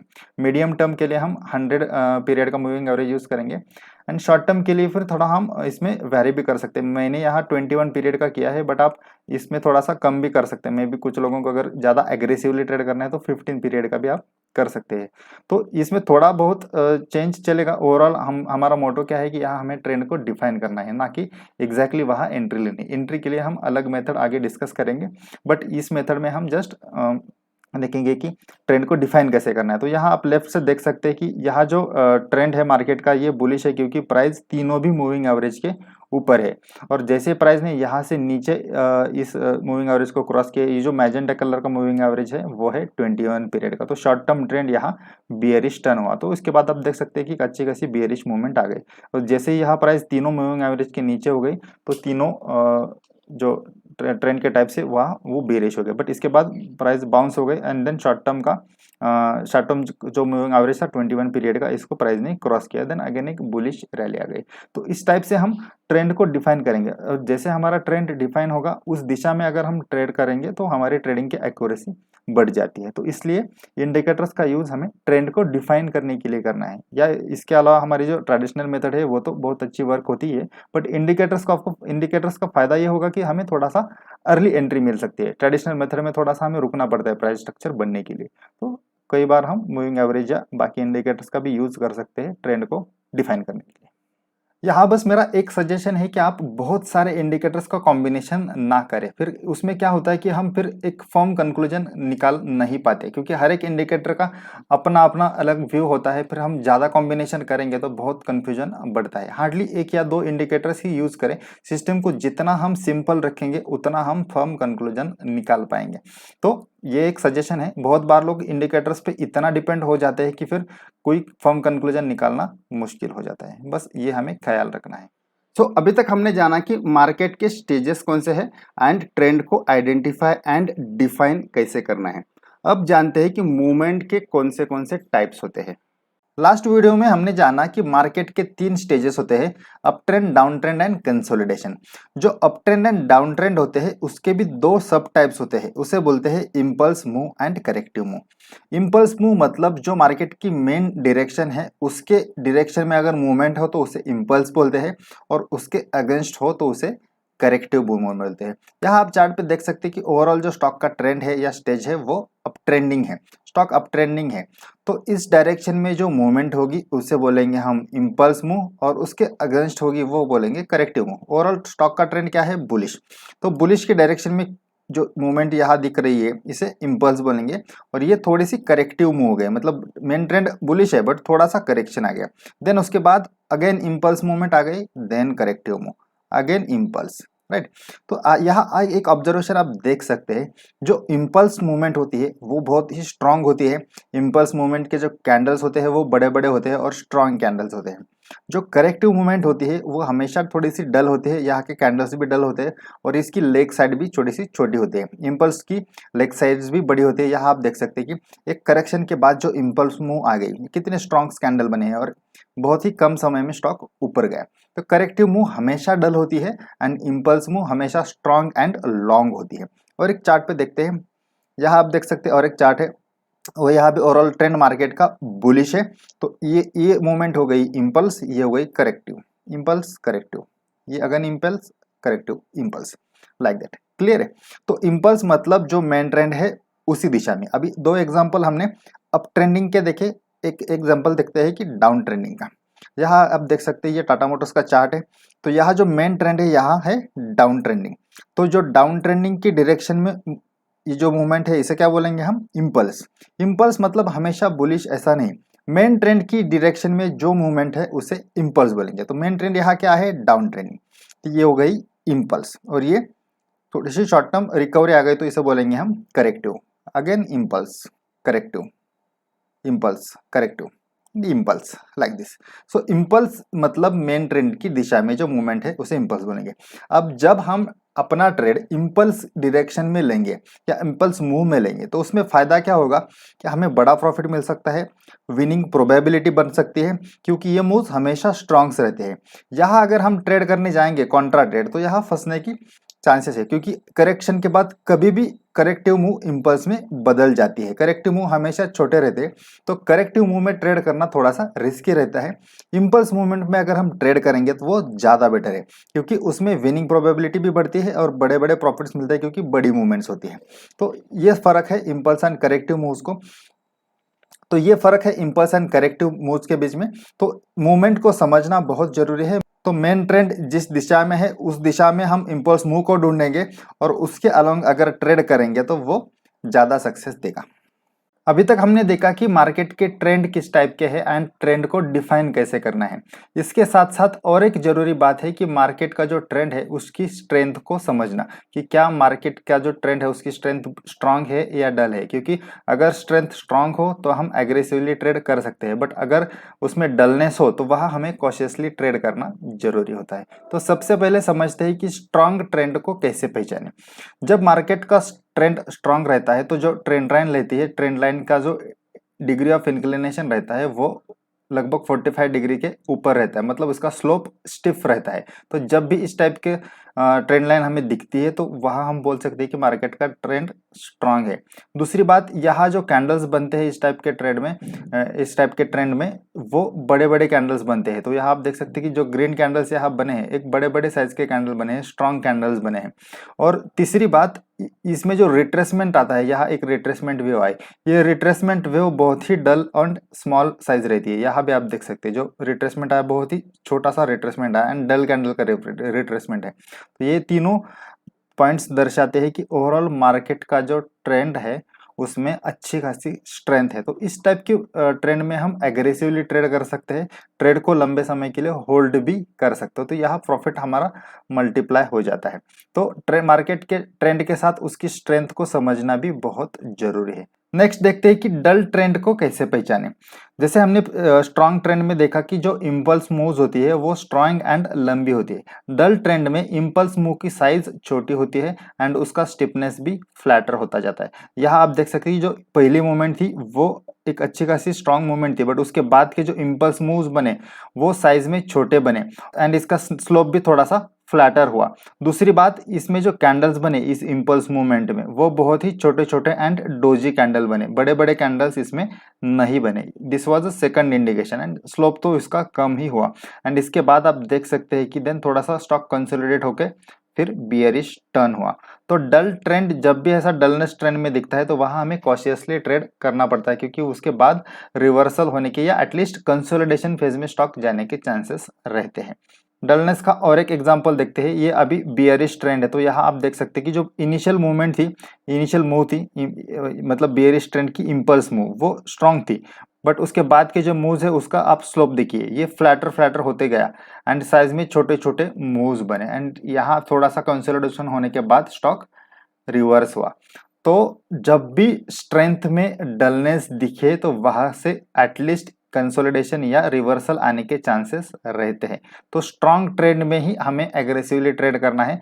डल ट्रेंड में इधर हम ऑप्शन हेजिंग कर सकते हैं या फिर लेस क्वांटिटी में ट्रेड कर सकते हैं। अब नेक्स्ट टॉपिक है कैंडलस्टिक्स। अब कैंडलस्टिक को बेसिक समझ के स्किप मत करिए, क्योंकि कैंडलस्टिक से हमें बहुत कुछ समझना जरूरी है, क्योंकि उसका इस्तेमाल हम आगे ट्रेडिंग में करने वाले हैं। तो बिल्कुल इस टॉपिक को मिस मत करिए, कैंडलस्टिक को अच्छे से समझिए। स्टॉक मार्केट में हम सबसे पहली जो चीज सीखते हैं वो होती है कैंडलस्टिक, उसके टाइप्स एंड उसके पैटर्न्स। बट जैसे हम थोड़ा सा एक्सपीरियंस्ड हो जाते हैं, हम फिर कॉम्प्लेक्स सेटअप को रेफर करना प्रेफर करते हैं एंड देन उसके हिसाब से हम ट्रेडिंग करते हैं एंड जो कैंडलस्टिक के बेसिक्स है वो ऑलमोस्ट भूल जाते हैं या उसे इग्नोर करते हैं। बट अगर हम ध्यान से देखें तो यही बेसिक्स अगर हम अच्छे से हमारे सेटअप में यूज करें तो ये सबसे पावरफुल बन सकते हैं। तो इस पर्टिकुलर वीडियो में हम कैंडलस्टिक के वो कुछ इनसाइट्स देखेंगे जो हमें एक्चुअली ट्रेडिंग में यूज करने चाहिए, क्योंकि उसका इम्पैक्ट बहुत पावरफुल हो सकता है। तो सबसे पहले कैंडलस्टिक का टाइप देखते हैं। अभी कैंडलस्टिक तो आपको सबको तो पता ही है, जो बीच का पोर्शन रहता है उसे हम बॉडी बोलते हैं एंड जो ऊपर एंड नीचे जो डंडी होती है उसे टेल कहते हैं। बट इसका अगर हम मीनिंग समझेंगे तो जो अपर टेल एंड लोअर टेल होती है, this is nothing but the price rejection. इसका मतलब क्या है कि प्राइस इस लेवल तक गई थी बट वहां से सेलिंग प्रेशर बढ़ गया एंड प्राइस नीचे आ गई, मतलब यहाँ से प्राइस रिजेक्ट हो गई। सिमिलरली यहाँ नीचे आप देख सकते हैं कि प्राइस यहाँ तक नीचे गई थी बट यहाँ से बाइंग आ गई एंड प्राइस ऊपर की तरफ गई, मतलब यहाँ से प्राइस में नीचे से रिजेक्शन आ गया, मतलब बाइंग आ गई ऐसा बोल सकते। तो tail is nothing but a rejection and जो बीच का पार्ट है उसे हम बोलेंगे स्ट्रेंथ। मतलब क्या कि ओवरऑल जो बॉडी कैंडलस्टिक की रहती है उसे हम स्ट्रेंथ बोलेंगे, क्योंकि उतनी मूवमेंट एक्चुअली आज ओपनिंग एंड क्लोजिंग के बीच में हो गई है, उतनी मूवमेंट सस्टेन हो गई ऐसा हम बोल सकते हैं। मतलब मार्केट ओपन यहाँ हुआ, भले ही नीचे गया बट यहाँ से प्राइस में रिजेक्शन आ गया, ऊपर इतना गया बट यहाँ से भी रिजेक्शन आ गया, बट फाइनली यहाँ क्लोज हुआ। तो ये एक्चुअल मार्केट की आज की स्ट्रेंथ है। इस कंसेप्ट को हमें आगे यूज करना है, इसलिए मैंने यहाँ डिस्कस किया। इसके बाद अब थोड़े से कैंडलस्टिक के टाइप्स देखते हैं। ये जो पहले 3 टाइप आप देख रहे हैं कि overall normal bullish candle, white marubozu and black marubozu या रेड मारुबोजू ऐसे बोल सकते हैं। ये जो 3 टाइप्स है ये इसे हम स्ट्रॉन्ग कैंडल्स कहेंगे, क्योंकि इसकी जो बॉडी है वो स्ट्रॉन्ग बॉडी है, बड़ी बॉडी है। यहाँ जो टेल है वो बहुत ही छोटी है, इन दोनों कैंडल्स में तो टेल है ही नहीं। तो जब भी इस टाइप के कैंडल्स बनते हैं तो जो ट्रेंड रहता है उसकी स्ट्रेंथ को ये दर्शाते हैं, तो उसे हम स्ट्रांग ट्रेंड कहेंगे और इसका यूज हम एग्रेसिव ट्रेडिंग में कर सकते हैं, जैसे मैंने प्रीवियस वीडियो में भी एक्सप्लेन किया था। एंड जो राइट के जो 3 टाइप्स यहाँ दिख रहे हैं, जो डोजी रहते हैं, हैमर या इन्वर्टेड, इसका भी कुछ मीनिंग रहता है। डोजी का मतलब क्या होता है कि ट्रेंड ओवरऑल कंफ्यूजिंग है या दोनों साइड से रिजेक्शन आ रहा है, मार्केट थोड़ा सा कंफ्यूज है, तो इसका इंडिकेशन रहता है कि इस टाइप की कैंडल कोई अप ट्रेंड है, मार्केट अप ट्रेंडिंग मार्केट के टॉप में अगर इस टाइप की कैंडल बनती है तो मार्केट थोड़ा सा वहाँ कंफ्यूज हो जाता है। फिर हम इस कैंडल का हाई या लो ब्रेक होने के लिए वेट करते हैं। सिमिलरली हैमर जो रहता है, इसका मतलब क्या होता है कि प्राइस नीचे बहुत गई थी बट यहाँ से बाइंग आ गई, तो ये एक बुलिशनेस दर्शाता है या बुलिश रिवर्सल दिखाता है।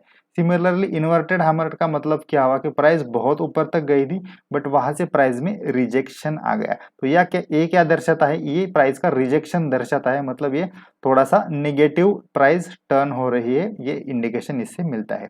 तो हर एक कैंडलस्टिक का मीनिंग रहता है, बट ये कैंडलस्टिक चार्ट पे कहाँ फॉर्म हुए हैं ये बहुत जरूरी होता है, क्योंकि इन बिटवीन अगर हम कहा भी ये कैंडलस्टिक के पैटर्न्स को देखेंगे तो फिर उसका मीनिंग उतना पावरफुल नहीं निकलता, बट इनका लोकेशन के हिसाब से अगर हम देखेंगे तो उसका हम परफेक्ट यूज कर सकते हैं। इसके अलावा जो चार्ट कैंडलस्टिक के पैटर्न्स हमें देखने हैं उसमें सबसे पहला आता है bullish engulfing and bearish engulfing. ये बहुत ही सिंपल बट पावरफुल पैटर्न है, बट ये पैटर्न कहाँ फॉर्म हुआ तो ज़्यादा यूजफुल रहता है।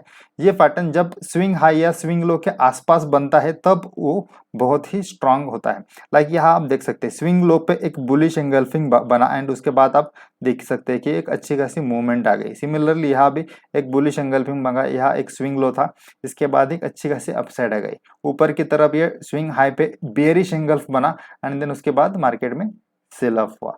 तो ये जो पैटर्न्स है कैंडलस्टिक के मेनली जब स्विंग हाई या स्विंग लो के आसपास बनते हैं तो उसकी पावर बढ़ जाती है, उसकी एक्यूरेसी बढ़ जाती है और वहां हम एग्रेसिवली ट्रेड कर सकते हैं। जो नेक्स्ट है morning star and evening star, ये सब पैटर्न्स हमें पता है बट ये इनका यूज कैसे करना है वो बहुत ही जरूरी है। मॉर्निंग स्टार अभी आपको सिखाने की जरूरत नहीं, एक बेयरिश कैंडल के बाद एक डोजी एंड देन एक बुलिश कैंडल मतलब morning star. Similarly evening star मतलब एक बुलिश कैंडल के बाद एक डोजी एंड देन उसके बाद एक स्ट्रॉन्ग बेयरिश कैंडल, इसे बोलेंगे हम इवनिंग स्टार। ये भी पैटर्न जब स्विंग हाई या स्विंग लो के आसपास बनता है, यहाँ आप देख सकते हैं यहाँ एक मॉर्निंग स्टार बना, एक बुलिश रिवर्सल हुआ, यहाँ स्विंग हाई के आसपास एक इवनिंग स्टार बना, यहाँ से बियरिश रिवर्सल हुआ।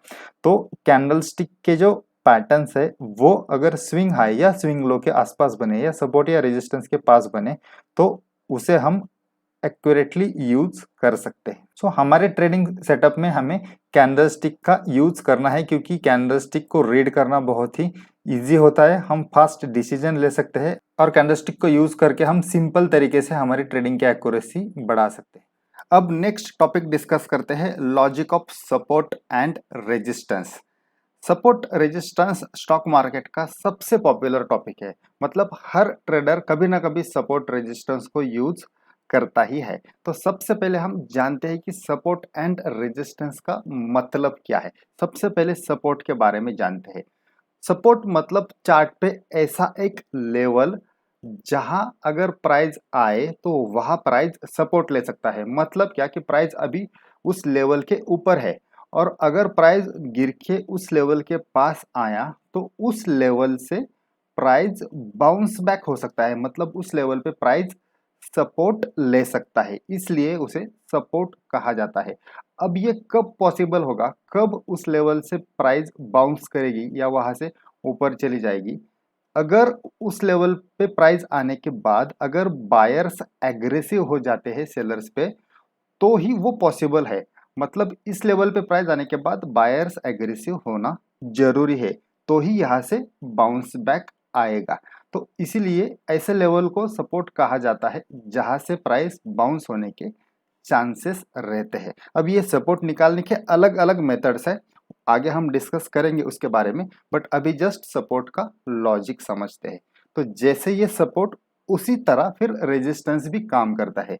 रेजिस्टेंस मतलब क्या कि चार्ट पे ऐसा एक लेवल है जहां अगर प्राइस नीचे से ऊपर की तरफ जाए और उस लेवल के पास जाए तो वहां से प्राइस रिवर्स होने के चांसेस रहते हैं। अब ये कब पॉसिबल होगा, तब पॉसिबल होगा जब उस लेवल के पास प्राइस जाने के बाद अगर सेलर्स एग्रेसिव हो जाते हैं और सेलिंग करना स्टार्ट करते हैं तो फिर वहां से प्राइस रिवर्स होने के चांसेस रहते हैं। तो ऐसा चार्ट पे जो लेवल रहता है जहां सेलर्स एग्रेसिव होने के चांसेस रहते हैं उसे हम रेजिस्टेंस बोलते हैं। तो ये सपोर्ट एंड रेजिस्टेंस निकालने के अलग अलग तरीके हैं, बहुत अलग अलग तरीके का कैलकुलेशंस करके लोग सपोर्ट एंड रेजिस्टेंस निकालते हैं या कई बार इंडिकेटर्स का यूज करके भी सपोर्ट एंड रेजिस्टेंस निकालते हैं। तो अलग अलग मेथड से यहाँ मैं आपको जो सबसे पॉपुलर एंड सबसे इफेक्टिव मेथड है वो एक्सप्लेन करूंगा। तो उस सब तो सपोर्ट एंड रेजिस्टेंस निकालने का सबसे पॉपुलर मेथड है swing high swing low method. इस मेथड में हम क्या करते हैं कि रिसेंट एंड प्रीवियस पीरियड के जो स्विंग हाई एंड स्विंग लोज रहते हैं चार्ट पे उसे प्लॉट करते हैं। मतलब यहाँ एक एग्जांपल के साथ देखते हैं। तो यहाँ हम देख सकते हैं कि प्राइस जब मूव होती है तो अलग अलग स्विंग हाई स्विंग लोज चार्ट पे बनाती है। तो जो रिसेंटली बनाए हुए स्विंग हाई स्विंग लोज रहते हैं या फिर प्रीवियस पीरियड के स्विंग हाई स्विंग लोज रहते हैं उसे हम आइडेंटिफाई करते हैं और उनको चार्ट पे एक लाइन की तरह मार्क करते हैं। ये लेवल्स सपोर्ट एंड रेजिस्टेंस की तरह काम करती है। अब ये ऐसा क्यों होता है कि ये जो स्विंग हाई स्विंग लोज रहते हैं ये सपोर्ट रेजिस्टेंस की तरह काम क्यों करती है। तो यहाँ एक जस्ट एग्जांपल डिस्कस करते हैं। यहाँ से प्राइस यहाँ तक ऊपर गया और इस लेवल के बाद क्या हुआ कि बायर पहले एग्रेसिव थे, इस लेवल के बाद सेलर्स एग्रेसिव हो गए और यहाँ से प्राइस फिर नीचे गिरने लगा। मतलब क्या हुआ कि यहाँ एक स्विंग हाई बना। स्विंग हाई बना मतलब वहाँ ट्रेंड में चेंज हुआ, ट्रेंड में रिवर्सल हुआ, यहाँ से प्राइस में रिजेक्शन होना स्टार्ट हुआ। मतलब यहाँ सेलर्स एग्रेसिव हो गए बायर्स पे, इसलिए प्राइस ऊपर जा रहा था, बट ये लेवल के बाद प्राइस नीचे गिरने लगा। अब इस लेवल को इसलिए इम्पोर्टेंस है क्योंकि अगर बाद में उस लेवल के पास प्राइस जाता है तो फिर से सेलर्स एग्रेसिव होने के चांसेस रहते हैं। इसलिए स्विंग हाई को रेजिस्टेंस कहा जाता है, क्योंकि वहां से ऑलरेडी एक बार प्राइस रिवर्स हो चुका है, सेलर्स एग्रेसिव हो चुके हैं, तो दोबारा उस लेवल पे प्राइस जाने के बाद वो साइकोलॉजिकल इफेक्ट रहता है एंड वहां से फिर से सेलिंग प्रेशर जनरेट होने की पॉसिबिलिटी रहती है। इसलिए स्विंग हाई को रेजिस्टेंस कहा जाता है। सिमिलरली जो सपोर्ट है वो भी उसी तरह काम करता है। सपोर्ट का मतलब क्या कि प्राइस यहाँ से नीचे गिर रहा था, बट इस पर्टिकुलर लेवल के बाद बायर्स एग्रेसिव हो गए और वहां से फिर प्राइस ऊपर जाने लगा। मतलब क्या, यहाँ से पॉजिटिव साइड में प्राइस का रिजेक्शन हुआ, तो दोबारा जब इस लेवल पे प्राइस जाएगा तो वहां फिर से बायर्स एग्रेसिव होने के चांसेस बढ़ जाएंगे। इसलिए स्विंग लो को सपोर्ट कहा जाता है, या सपोर्ट की तरह स्विंग लो काम करता है। तो ये लॉजिक पे ये सपोर्ट रेजिस्टेंस वर्क होता है। ये प्योरली साइकोलॉजिकल कंसेप्ट है, क्योंकि उस लेवल से ऑलरेडी प्राइस का रिजेक्शन हो चुका है, दोबारा फिर वहां प्राइस जाए तो सेम रिपीट होने के चांसेस रहते हैं। इसलिए इसे ये लेवल्स साइकोलॉजिकली इम्पोर्टेंट माने जाते हैं। और जब भी ये लेवल्स ब्रेक हो जाते हैं, मतलब प्राइस इस लेवल पे को क्रॉस करेगा, लाइक यहाँ से प्राइस ऊपर जाएगा और इस रेजिस्टेंस को ऊपर की तरफ क्रॉस करके प्राइस ऊपर चला जाएगा, तब साइकोलॉजी शिफ्ट हो जाती है। मतलब यह जो रेजिस्टेंस की साइकोलॉजी थी वो शिफ्ट होती है और यहाँ से फिर बाइंग बाइंग प्रेशर जनरेट होता है। और फिर अगर प्राइस यहाँ आए तो ये लेवल ना कि रेजिस्टेंस की तरह बट सपोर्ट की तरह काम करता है। तो जब भी कोई लेवल ब्रेक होता है तो वहाँ साइकोलॉजी शिफ्ट हो जाती है और फिर रेजिस्टेंस सपोर्ट की तरह काम करता है और सपोर्ट रेजिस्टेंस की तरह काम करता है। मतलब यहाँ से प्राइस अगर नीचे जाएगी तो फिर ये लेवल प्राइस ऊपर आने के बाद रेजिस्टेंस की तरह काम करेगा। तो ये भी दूसरा इंपॉर्टेंट टॉपिक है। सपोर्ट एंड रेजिस्टेंस जब ब्रेक होते हैं तो वहां साइकोलॉजी शिफ्ट हो जाती है। अब ये swing high swing low method सबसे इफेक्टिव क्यों माना जाता है? क्योंकि ये जो स्विंग हाई स्विंग लोज रहते हैं ये सबको विजिबल रहते हैं। मतलब आपको अलग से कुछ करने की जरूरत नहीं है। आप अगर चार्ट खोलेंगे तो ये स्विंग हाई स्विंग लो आपको चार्ट पे दिख जाएंगे। कुछ ड्रॉ करने की, कुछ कैलकुलेशन करने की जरूरत नहीं है। सो जो चीज हर ट्रेडर को दिखती है वो अच्छे से वर्क करेगी ही करेगी, क्योंकि ये साइकोलॉजिकल इफेक्ट है और साइकोलॉजिकली काम करता है। तो उस पर्टिकुलर लेवल पे प्राइस जाने के बाद ऑब्वियसली ज्यादातर बायर्स वहां एग्रेसिव हो जाएंगे। तो सपोर्ट रेजिस्टेंस निकालने के जो अलग अलग मेथड्स है उसमें आप ध्यान में रखिए कि जो मेथड ज्यादातर ट्रेडर्स यूज करते हैं वो ज्यादा अच्छे से वर्क होगा। इसलिए ज्यादा कॉम्प्लेक्स मेथड से सपोर्ट रेजिस्टेंस ना निकाले, सिंपल तरीके से निकाले जो मेथड ज्यादातर ट्रेडर्स यूज करते हैं। तो ये लॉजिक है swing high swing low method का। इसका और एक एग्जांपल देखते हैं। तो यहाँ आपके सामने है अशोक लेलैंड का चार्ट। तो यहाँ आप देख सकते हैं कि अशोक लेलैंड यहाँ से नीचे नीचे नीचे गिरा और गिरते समय थोड़ा सा उसमें बाउंस आ रहा था। तो ये जो स्विंग हाइज अलग अलग लेवल पे अशोक लेलैंड ने बनाए हैं, ये अब क्या करेंगे, एक रेजिस्टेंस की तरह काम करेंगे। और यहाँ आप देख भी सकते हैं कि यहाँ गिरने के बाद अशोक लेलैंड यहाँ बाउंस हुआ और ये लेवल से दो बार यहाँ से रिवर्स हुआ। ये लेवल यहाँ से थोड़ा सा नीचे से रिवर्स हुआ और यहाँ से एग्जैक्टली उस लेवल से रिवर्स हुआ। और यहाँ भी आप देख सकते हैं कि यहाँ जो इसने बेस बनाया था, यहाँ जो लो बनाया था, उस लेवल पे आने के बाद यहाँ से एग्जैक्टली वहां से प्राइस बाउंस हो गई और फिर यहाँ ये रेजिस्टेंस के पास आई। और ये अगर क्रॉस करके प्राइस ऊपर चली जाएगी तो फिर नेक्स्ट जो लेवल होगा वो उसके लिए रेजिस्टेंस होगा। यहाँ प्राइस जाने के बाद थोड़ा सा रुकेगी, शायद रिवर्स करेगी और फिर आगे क्रॉस करते चली जाएगी। तो बेसिकली ये जो स्विंग हाई स्विंग लोज रहते हैं ये बहुत इंपॉर्टेंट रहते हैं साइकोलॉजिकली बहुत अच्छे से काम करते हैं। तो इस तरह ये सपोर्ट रेजिस्टेंस निकालने का स्विंग हाई स्विंग लो का मेथड बहुत इफेक्टिवली काम करता है। ऐसे आपको चार्ट पे बहुत सारा एग्जांपल्स मिलेंगे। तो आपके लिए एक एक्सरसाइज है, कोई भी आपका फेवरेट चार्ट निकालिए, उसमें ये अलग अलग स्विंग हाई स्विंग लोज को मार्क करिए और आप ही देखिए कि क्या उस पर्टिकुलर चार्ट पे ये सपोर्ट रेजिस्टेंस निकालने का मेथड वर्क हुआ है या नहीं हुआ है। जो भी आपका ऑब्जर्वेशन है आप मेरे साथ शेयर कर सकते हैं। अब नेक्स्ट टॉपिक डिस्कस करते हैं risk reward winning ratio and position sizing.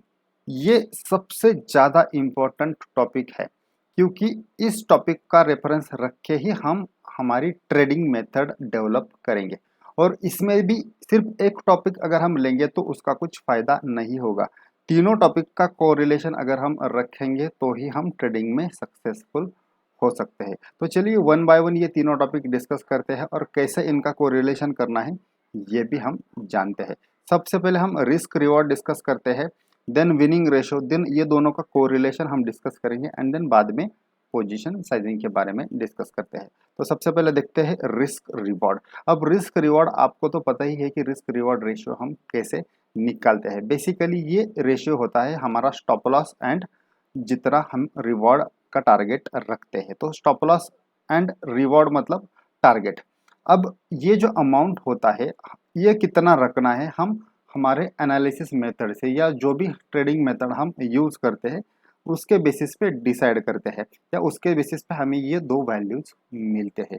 तो ये दोनों का रेशियो इसलिए इम्पॉर्टेंट है। अब यहाँ एक जस्ट एग्जांपल आप देख सकते हैं कि यहाँ मैंने एंट्री ले ली और ये जो स्टॉप लॉस का अमाउंट है इतनी मेरी रिस्क हो गई। अब ये जो रिस्क है ये डिवाइडेड बाय कितना टारगेट मुझे मिल सकता है या कितना टारगेट मैंने रखा है, ये दोनों का रेशियो अब ये रिस्क रिवॉर्ड का वैल्यू मुझे देगा। अब ये रेशियो कितना हो सकता है, ये कितना भी हो सकता है। नॉर्मली हम देखा जाए तो जनरली एक नॉर्मल कंडीशन में लोग 1:1 का रेशियो रखते हैं। मतलब अगर हमने 10 पॉइंट का स्टॉप लॉस रखा है तो 10 पॉइंट का टारगेट लोग रखते हैं। अब ये रेशियो जितना बड़ा है उतना अच्छा है। मतलब यहाँ एंट्री से 10 पॉइंट का अगर हम स्टॉप लॉस रखते हैं और 100 पॉइंट का हमें टारगेट मिलता है या टारगेट रखते हैं तो ये रेशियो हुआ 1:10। तो ये रेशियो जितना बड़ा उतना हमारे लिए अच्छा है, उतना हम सक्सेसफुल ट्रेडिंग में हो जाएंगे। बट प्रैक्टिकली ये पॉसिबल नहीं है कि हमेशा हमें बड़ा रिस्क टू रिवॉर्ड रेशियो मिले। जब मार्केट ट्रेंडिंग रहता है, बड़ी मूवमेंट होती है, तब हमें एक बेटर रेशियो मिलता है। बट वोलाटाइल मार्केट में या हर बार हमें इतना बड़ा रेशियो नहीं मिलता। वोलाटाइल मार्केट में रेशियो 1:1 या कभी कभी 1:1 से भी कम होता है। मतलब 1:0.8 भी हो सकता है। मतलब 10 पॉइंट की रिस्क एंड 8 पॉइंट का टारगेट, तो इतना कम तक भी ये रेशियो हो सकता है। बट इससे कम नहीं जाना चाहिए मेरे हिसाब से। 1:0.8 तक हमें टारगेट रखना चाहिए रिस्क रिवॉर्ड का, और उस हिसाब से ही हमें ट्रेडिंग प्लान करनी चाहिए। अगर 1:0.5 हो गया तो फिर आगे मैं आपको बताऊंगा कि ये रेशियो जब कम होता है तो इसका इम्पैक्ट विनिंग रेशियो पे कैसे होता है। तो नॉर्मल कंडीशन में 1:1 इज ओके, 1:2 हो तो बहुत अच्छा। टफ कंडीशन में 1:0.8 तक ये कम हुआ तो भी ये चल सकता है, क्योंकि सिर्फ रिस्क रिवॉर्ड हम कंसिडर नहीं करने वाले, इसके साथ हम कोरिलेशन करने वाले हैं विनिंग रेशियो का। तो देखते हैं फिर विनिंग रेशियो का इसके साथ कैसे कोरिलेशन करना है। अब विनिंग रेशियो का मतलब क्या है कि जितने ट्रेड हम लेते हैं उसमें से कितने ट्रेड में हमने प्रॉफिट बुक किया या कितने ट्रेड में हमें हमारा टारगेट अचीव हुआ। तो अगर हम 10 ट्रेड लेते हैं और 10 में से 7 ट्रेड में हमें प्रॉफिट मिलता है तो हमारा विनिंग रेशियो कितना हुआ, 70%। 100 ट्रेड लेते हैं और 100 में से 60 ट्रेड में हमें प्रॉफिट मिलता है या टारगेट मिलता है तो हमारा विनिंग रेशियो कितना हुआ, 60%। तो इस तरीके से हम विनिंग रेशियो निकाल सकते हैं, या विनिंग परसेंटेज हम बोल सकते हैं उसे। एक्चुअली रेशियो नहीं है, विनिंग परसेंटेज है। तो ये विनिंग परसेंटेज कितना टारगेट हमें इसका रखना चाहिए। तो मेरे एक्सपीरियंस से मुझे लगता है कि जिसका टारगेट हमें रखना चाहिए 75% से ज़्यादा। मतलब जो भी हम ट्रेडिंग मेथड डेवलप करेंगे उसके लिए हमारा टारगेट होगा कि हमें 75% तक का विनिंग रेशियो अचीव करना है। तो अगर 75% अचीव नहीं हुआ तो क्या हम सक्सेसफुल नहीं हो सकते हैं। जब हम ये risk reward and winning ratio का कॉम्बिनेशन करेंगे तब हमें समझेगा। कि हम सक्सेसफुल है या नहीं है, बट एज अ टारगेट कम से कम हमें 75% का टारगेट रखना चाहिए। 75% अचीव करना कोई छोटी बात नहीं है, बहुत बड़ी बात है। उसके लिए हमें बहुत प्रिसाइज एनालिसिस की एंड एक अच्छे ट्रेडिंग मेथड की जरूरत पड़ती है। 75% अचीव करना, बहुत कम लोग 75% की एक्यूरेसी अचीव करते हैं, बट ये टारगेट हमें, मुझे लगता है कि हमें रखना चाहिए। अब ये दोनों का कोरिलेशन देखते हैं कि कितना विनिंग रेशियो और कितना रिस्क रिवॉर्ड हो तो हम ट्रेडिंग में सक्सेसफुल हो सकते हैं। तो यह हम सबसे पहले एक एग्जांपल देखते हैं कि अगर हमारा रिस्क रिवॉर्ड 1:1 है, मतलब 10 पॉइंट की रिस्क हो तो 10 पॉइंट का टारगेट हमें मिल रहा है 1:1, और हमारा विनिंग रेशियो 50% का है, मतलब 100 में से 50 ट्रेड में प्रॉफिट हो रहा है, 50 ट्रेड में लॉस हो रहा है। तो इस केस में हमारे हाथ में कुछ आएगा नहीं, जितना आ रहा है उतना जा रहा है। सो नो गेन, रादर हमारा हमारे जो ट्रेडिंग चार्जेस है वो एक्स्ट्रा हमारे पॉकेट से जाएंगे, तो इसमें नो गेन। तो ये कुछ सक्सेसफुल मेथड या सक्सेसफुल कॉम्बिनेशन नहीं है। दूसरा अगर हम कॉम्बिनेशन यहाँ देखेंगे, रिस्क रिवॉर्ड 1:1 का ही है, बट विनिंग रेशियो हमारा 75% का अचीव हुआ, मतलब 100 में से 75 ट्रेड में हमने प्रॉफिट बुक किया और 25 ट्रेड में लॉस हुआ। तो ओवरऑल क्या हुआ कि जो 25 ट्रेड का लॉस था, ये अगर इसमें से हम 75 से निकालेंगे तो बचता है 50%। तो फिर भी हमें 50% ट्रेड में सक्सेस मिली, मतलब सिर्फ 50% ट्रेड में हमें प्रॉफिट मिला 1:1 के रिस्क रिवॉर्ड रेशियो से। तो ये सक्सेसफुल कॉम्बिनेशन है, हमारे हमें एक डिसेंट प्रॉफिट इसमें मिल रहा है। थर्ड कॉम्बिनेशन देखते हैं जिसमें विनिंग रेशियो ड्रॉप हुआ हमारा, 50% ही विनिंग रेशियो है, बट उसके साथ अगर रिस्क रिवॉर्ड 1:2 का है तो क्या होगा, 50% जो पहले लॉस में ट्रेड जा रहे हैं उसमें जो अमाउंट हमारे पॉकेट से जा रहा है, मतलब जो रिस्क जा रहा है वो 1 का जा रहा है, बट जो बचे हुए 50% में प्रॉफिट मिल रहा है वो 2 का मिल रहा है। तो ये सक्सेसफुल कॉम्बिनेशन है, इसमें भी हमें ओवरऑल 50% का प्रॉफिट होगा। तो ये सक्सेसफुल कॉम्बिनेशन है। तो नीचे के जो दो कॉम्बिनेशन है वो सक्सेसफुल है, ऊपर का कॉम्बिनेशन सक्सेसफुल नहीं है। तो इस तरीके से हम हमारे जो भी ट्रेडिंग आपकी मेथड होगी उसका विनिंग रेशियो हम निकालेंगे या विनिंग परसेंटेज हम निकालेंगे, ये एक्चुअली परसेंटेज है, और उसका रिस्क रिवॉर्ड रेशियो देखेंगे और दोनों का कॉम्बिनेशन करके फिर हम देखेंगे कि क्या ये सक्सेसफुल कॉम्बिनेशन है। तो सिर्फ विनिंग रेशियो या सिर्फ रिस्क रिवॉर्ड देख के हमें कुछ कंक्लूजन नहीं मिलेगा, दोनों का कॉम्बिनेशन करना पड़ेगा। सो 50% विनिंग रेशियो पे भी हम सक्सेसफुल हो सकते हैं और 1:1 रिस्क रिवॉर्ड पे भी हम सक्सेसफुल हो सकते हैं।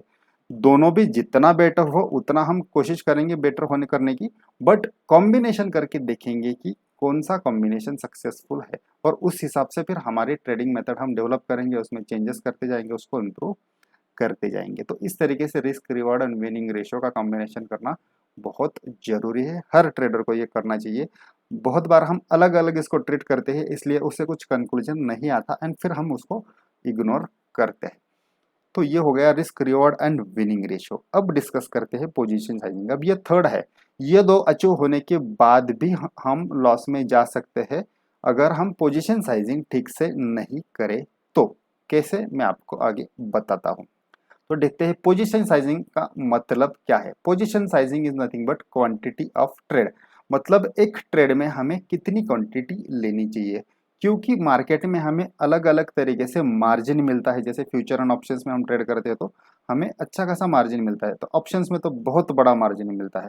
तो क्वांटिटी हम कितनी भी ले सकते हैं, बट कितनी लेनी चाहिए उसे है हम बोलेंगे कि पोजीशन साइजिंग। अब ये डिसाइड कैसे होगा कि कितनी क्वांटिटी हमें लेनी चाहिए, तो ये डिसाइड होगा रिस्क अमाउंट से, मतलब हमें रिस्क अमाउंट कंसिडर करना है while deciding the position sizing. एक ट्रेड में कितनी हम रिस्क ले सकते हैं या ले रहे हैं वो कंसिडर करके हमें क्वांटिटी अगर निकालेंगे तो फिर वो सही क्वांटिटी हो जाएगी।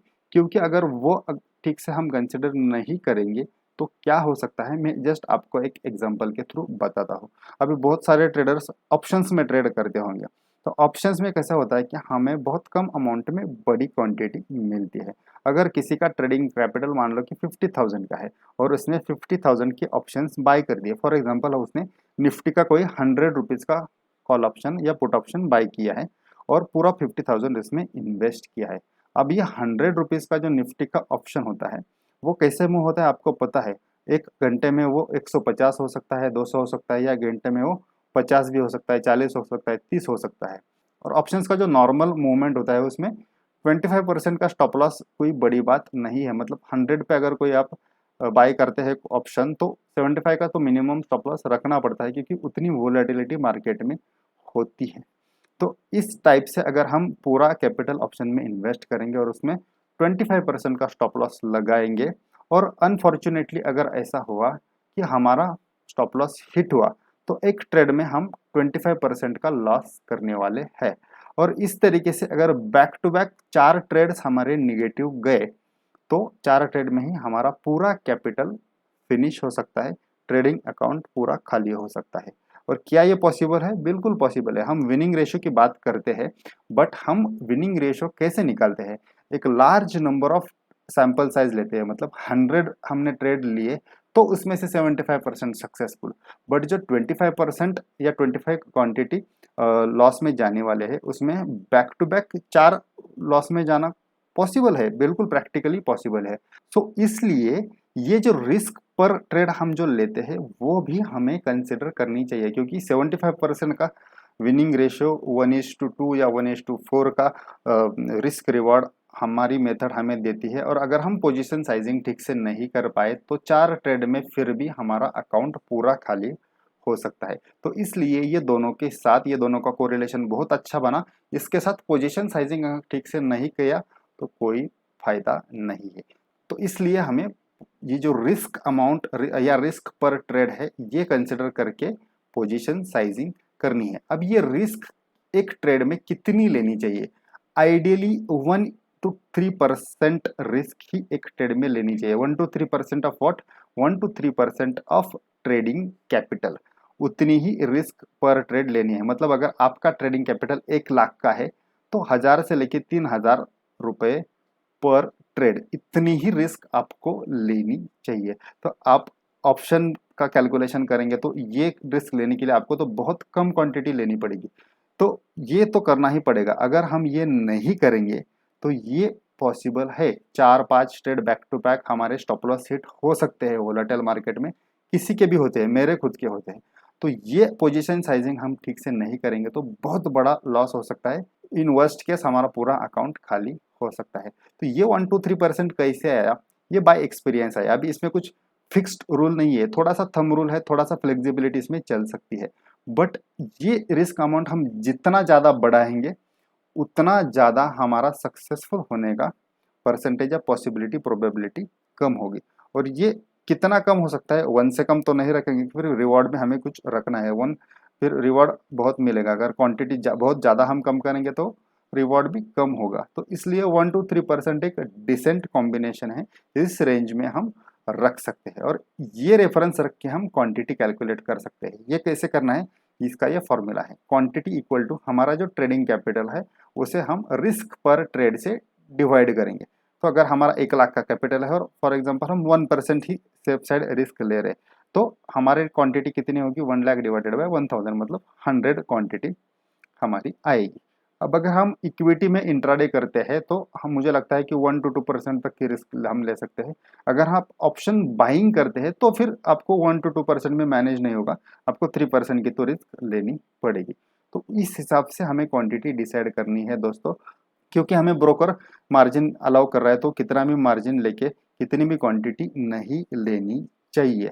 लक पे काम हमें नहीं करना है, पूरा कैलकुलेशन करके हमारे बैक टू बैक कितने ट्रेड गलत हो सकते हैं ये कंसिडर करके हमें क्वांटिटी लेनी है। अगर हम 1% की रिस्क लेते हैं, तो अगर हमारा पूरा ट्रेडिंग कैपिटल जाना है तो उसके लिए 100 बैक टू बैक ट्रेड को गलत होना होगा। इतनी खराब मेथड तो हम डेफिनेटली डेवलप नहीं करेंगे। तो इसलिए ट्रेडिंग मेथड डेवलप करते समय ये तीनों का कॉम्बिनेशन करना भी बहुत जरूरी है। पोजीशन साइजिंग बहुत ज़्यादा इम्पोर्टेंट है, क्योंकि बहुत सारे न्यू कमर ट्रेडर्स इसको बिल्कुल इग्नोर करते हैं। कुछ लोग एटलीस्ट रिस्क रिवॉर्ड या विनिंग रेशो तो देखते हैं, बट पोजीशन साइजिंग को लोग पता होने के बाद भी इग्नोर करते हैं, और वही लोगों को लॉस होता है। वो आप जिनको भी लॉस हुआ है, अपने दोस्त हो या कोई बाकी ग्रुप में, किसी ग्रुप में ट्रेडर्स हो, तो उनको पूछिए कि उनका अगर आप एनालिसिस करेंगे तो आपको 95% लोगों की यही गलती मिलेगी कि वो पोजीशन साइजिंग ठीक से करते नहीं, एक्स्ट्रा लीवरेज लेके काम करते हैं और इसलिए फिर उनको ओवरऑल लॉस होता है। तो हम दोष देते हैं हमेशा ट्रेडिंग मेथड को। जब भी हम लॉस करते हैं हम विनिंग रेशियो पे काम करना चालू करते हैं, मतलब लॉस ये टॉपिक दे रहा है और हम काम दूसरे टॉपिक पे कर रहे हैं। ठीक है, विनिंग रेशियो बढ़ाना अच्छी बात है बट वो उतना इनफ नहीं है। विनिंग रेशियो अच्छा होने के बाद भी हमें लॉस हो सकता है because of wrong position sizing. तो दोस्तों ये तीनों टॉपिक को आपको कंसिडर करना है। आई होप आपको मुझे जब बताना था, जो मैसेज मुझे देना था, आपको वो मैसेज मिल गया। सो अभी तक हमने प्राइस एक्शन ट्रेडिंग कोर्स का जो पार्ट 1 है उसके सभी टॉपिक्स डिस्कस किए। अब इसका जो पार्ट 2 है, जो एडवांस पार्ट है, उसमें कौन से टॉपिक्स कवर करेंगे वो हम क्विकली जानते हैं। तो इसमें सबसे पहला टॉपिक होगा what are types of trading, ये जानना बहुत जरूरी है। देन उसके बाद हम देखेंगे कि पावरफुल चार्ट पैटर्न्स कौन से हैं एंड उनका मीनिंग भी हम समझेंगे। देन उसके बाद का नेक्स्ट टॉपिक है breakout trading concept and breakout trading का सेटअप। ये बहुत ही इंपॉर्टेंट टॉपिक है क्योंकि इसके बेसिस पे ही हम ब्रेकआउट ट्रेडिंग करेंगे। एंड देन उसके बाद का टॉपिक है सप्लाई एंड डिमांड, उसको हम बहुत ही डिटेल में समझेंगे क्योंकि ये कॉन्सेप्ट हम आगे यूज करने वाले हैं। एंड देन नेक्स्ट टॉपिक है reversal trading concept and reversal trading setup, ये भी बहुत इंपॉर्टेंट टॉपिक है। एंड देन इसके बाद का नेक्स्ट टॉपिक है मल्टी टाइम फ्रेम एनालिसिस, मतलब मल्टीपल टाइम फ्रेम का एनालिसिस करके उससे हमें क्या मैसेज लेना है एंड कैसे उसे ट्रेडिंग में इम्प्लीमेंट करना है वो जानेंगे। देन उसके बाद का टॉपिक है stock selection and watch list preparation. And then उसके बाद हम जानेंगे प्राइस एक्शन ट्रेडिंग के सीक्रेट कॉन्सेप्ट्स।